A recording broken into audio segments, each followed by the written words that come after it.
महिला को समानता का दर्जा, ये समानता का दर्जा तो आप लोग भी नहीं दे रहे, चेयर भी नहीं दे रही। हम आज सुबह से ही हैं, हमेशा पूरे टाइम रहते हैं, उसके बावजूद सबके बाद मैं सोचती हूँ कि भाई सतपाल जी ने और विद्वान हमारे कानून मंत्री शंकर, उन्होंने बिहार वालों ने, उन्होंने जिस तरह से विस्तार से बात बोली, क्या हम नहीं बोल सकते? हम भी बोल सकते हैं, लेकिन आपको समय उचित देना चाहिए। और समय पर मैं तो हमारे चीफ विप से भी कहूंगी कि वो महिलाओं की बोलने के लिए आप सुनिश्चित करें कि कम से कम 2 के बाद, 3 के बाद, 4 बोलना चाहिए, 15 के बाद आप बुला रहे हैं। क्या बोले? हम तैयारी करिए पूरी 3 दिन से लगातार, लेकिन तैयारी के बाद हम पूरी बात नहीं कह सके। मैं तो यहाँ एक बात फिर कहूंगी कि अन्याय सहकर बैठ जाना ये बड़ा दुष्कर्म है। न्यायार्थ अपने बांधुओं को दंड देना धर्म है। सभापति जी बहुत बहुत धन्यवाद।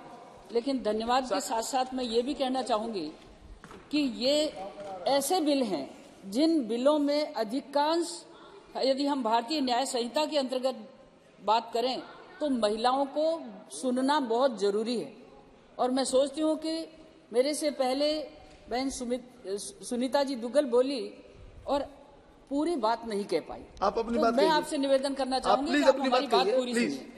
मैं केंद्रीय मंत्रालय से, गृह मंत्रालय के माध्यम से जो ये 3 बिल आए हैं, तहे दिल से इनका समर्थन करती हूँ।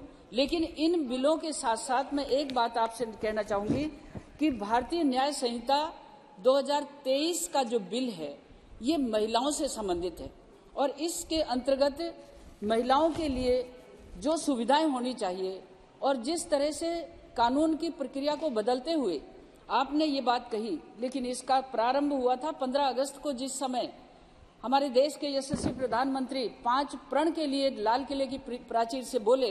उनमें एक प्रण यही है कि गुलामियत की जितनी निशानियां हैं उन सबको मिटाया जाए। तो ये भी गुलामियत की ऐसी निशानी थी जो 1860 से लगातार हमारे ऊपर ये कानूनी जामा चल रहा था। और मैं आपके माध्यम से ये कहना चाहूंगी कि इंडियन पीनल कोड 1860 की जगह ये भारतीय न्याय संहिता 2023 का बिल आया है। और इसी तरह से क्रिमिनल प्रोसीजर कोड 1898 की जगह भारतीय नागरिक सुरक्षा अधिनियम बना। और ठीक इसी प्रकार इंडियन एविडेंस एक्ट 1872 की जगह हमने भारतीय साक्ष्य विधेयक की कल्पना की है। मैं आपके माध्यम से ये कहना चाहती हूँ कि ये कानून केवल अंग्रेजों की सुरक्षा के लिए थे, हमारे देश के लोगों के न्याय के लिए नहीं थे। लेकिन इसके साथ साथ यदि हम देखते हैं, इसके साथ साथ महत्वपूर्ण बात यह है कि जहां भारतीय न्याय संहिता में महिलाओं के लिए जो कानून आपने स्थापित किए हैं और जिनमें परिवर्तन करते हुए सारी व्यवस्था की है, लेकिन ये कौन सा कृत्य कब अपराध के में बदल जाए और उसके लिए क्या सजा होनी चाहिए, ये व्यवस्था आपने करने की कोशिश की है। लेकिन मैं आपको ये कहना चाहूंगी कि प्रमुख बात है कि पहचान छिपाकर शादी करवाना, उसका जो दंड तय किया है वो दंड पर्याप्त नहीं है। रेप के मामले हों, 16 साल से कम उम्र की बेटी यदि इस तरह से रेप से प्रभावित होती है, नाबालिग हो, और उस समय में उनको मृत्यु दंड तो बहुत आसान है, लेकिन इसके जो आपने प्रस्तावित धाराएं लिखी हैं इनमें कुछ परिवर्तन होना चाहिए। और मैं तो यहाँ भी कहूंगी कि यौन उत्पीड़न या पीछे करने वाले, कोई भी पीछा करने वाले, महिला का पीछा करने वाले लोग, उनकी सजा के बारे में भी इसमें बहुत न्यून सजाएं रखी हैं। और मैं एक महत्वपूर्ण बात कहूँ जो इसमें छूटी हुई है, जनजाति समाज के बहुत सारे सामाजिक संगठन, वहाँ उनका ही कानून लागू होता है। वहाँ आप हमारी न तो ये भारतीय न्याय संहिता में महिलाओं की सुरक्षा से संबंधित कानून लगेंगे, वहाँ जनजातियों के अपने सामाजिक कानून होते हैं।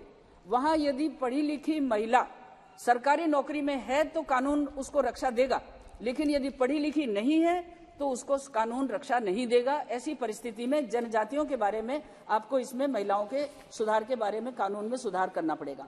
और मैं यहाँ तक कहूँ कि आज बचपन में सगाई कर दी और जैसे युवा हुई और उस बच्ची की इच्छा नहीं है उस जगह शादी करने की, उसको उठाकर ले जाते हैं। कानून रक्षा नहीं कर सकता उसका। जनजातियों की बात करती हूँ, वहाँ कानून रक्षा नहीं करेगा, वहाँ उसको कानून की दृष्टि से बिल्कुल वो अपाहिज हो जाती है। ऐसी परिस्थिति में जब शादी होने के बाद भी बेटा यदि नहीं हुआ और बेटी है तो उसको अपने पैतृक उसकी संपत्ति में कोई अधिकार नहीं मिलता, कोई अधिकार नहीं मिलता। ऐसी स्थिति में वो मजदूरी से या कहीं भी तरह से दुखी जीवन जीते हुए आगे बढ़ती है। तो ऐसी जनजाति की महिलाओं के लिए, ऐसे जनजाति समुदाय जिनके अंदर ये नीतियां हैं, जिस तरह ये व्यवस्थाएं हैं, उनके बारे में भी इस कानून में कोई बात उद्धृत होनी चाहिए थी। और मैं आपका ध्यान दिलाना चाहती हूँ कि महिला को समानता का दर्जा, ये समानता का दर्जा तो आप लोग भी नहीं दे रहे, चेयर भी नहीं दे रहे। हम आज सुबह से ही हैं, हमेशा पूरे टाइम रहते हैं, उसके बावजूद सबके बाद मैं सोचती हूँ कि भाई सतपाल जी ने और विद्वान हमारे कानून मंत्री शंकर, उन्होंने बिहार वालों ने, उन्होंने जिस तरह से विस्तार से बात बोली, क्या हम नहीं बोल सकते? हम भी बोल सकते हैं, लेकिन आपको समय उचित देना चाहिए। और समय पर मैं तो हमारे चीफ विप से भी कहूंगी कि वो महिलाओं की बोलने के लिए आप सुनिश्चित करें कि कम से कम 2 के बाद, 3 के बाद, 4 बोलना चाहिए, 15 के बाद आप बुला रहे हैं। क्या बोले? हम तैयारी करिए पूरी 3 दिन से लगातार, लेकिन तैयारी के बाद हम पूरी बात नहीं कह सके। मैं तो यहाँ एक बात फिर कहूंगी कि अन्याय सहकर बैठ जाना ये बड़ा दुष्कर्म है। न्यायार्थ अपने बांधुओं को दंड देना धर्म है।